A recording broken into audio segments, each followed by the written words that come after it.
Ang bawat piso, may kwenta, may kwento. Ito ang panukala ng Pambansang Department of Budget and Management or DBM. Kaya marapat lamang na maintindihan natin ano nga ba ang proseso ng pagbabudget at paano ito isinasagawa sa PUP. Hi PUPians! Ako si Sinta at hayaan niyong samahan ko kayong mas lalong maintindihan ang bawat proseso ng institutional budgeting sa ating sintang paaralan. Layunin nating mas mapalawak ang pag-unawa at matulungan ng bawat opisina na makapaghanda ng maayos na budget upang epektibo nitong masuportahan ang mga regular na gawain at panukalang reforma ng bawat sektor. Ano nga ba ang institutional budget? Ang institutional budget o balak Google ay isang formal na plano ng kita at gastusin ng isang organisasyon o ahensya ng pamahalaan sa loob ng isang taon. Ito ay maaaring gamiting basehan para sa mga action points at balak ng isang opisina. Dahil nakatuon ito sa paggastos, maaari din itong gamiting panukat ng performance. Nagastos nga ba ang budget sa kinauukulan nitong item? Nagastos ba ito ng buo o may natira pa? Gaano ito kabilis na gastos? Ilan lamang ito sa mga maaaring suriin kapag inaral na at pinaplano ang isang budget.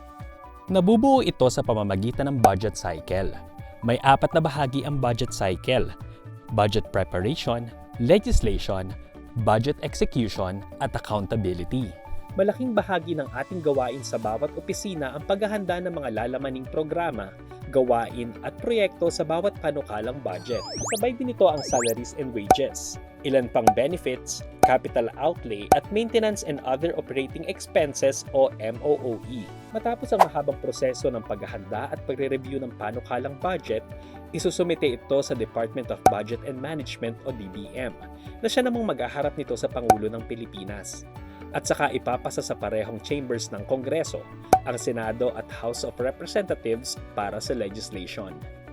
Sa proseso ng legislation, sisiyasatin ang bawat panukalang isinumite ng lahat ng mga ahensya sa pamahalaan. Pagkatapos, ang mga naaprubahan ay pagsasama-samahin sa iisang panukalang batas, ang General Appropriations Act o GAA. Matapos pirmahan ng Pangulo ay ibabalik ang GAA sa DBM para sa budget execution. May mga specific documents na kailangang masiguro ang ating sintang paaralan bago tuluyang magamit ang inaprobahang budget. Hindi nagtatapos ang budget cycle sa paggastos.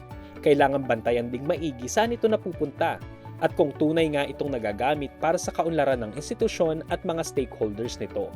Ito ang accountability component ng budget cycle. Maaaring silipin ng mga stakeholders ng PUP ang transparency seal sa website upang makita ang taunang budget. Katumbas itong performance targets, mga napatupad at ipapatupad pa lamang na programs at projects, at mga kontratang pinasukan. Maaari ring tingnan ang mga audit reports mula sa Commission on Audit o COA upang malaman kung nagastos ng wasto o hindi wasto ang pera ng bayan. Buong taon ang proseso ng budgeting. Mahalagang naiintindihan natin at nakikilahok tayo sa proseso ng pagbabudget. Bahagi ito ng ating tungkulin bilang isang mabuting mamamayan ng bansa, ang bantayan at alamin saan ginagastos ang perang pinaghirapan ng taong bayan. Tandaan, ang bawat piso, may kwenta, may kwento.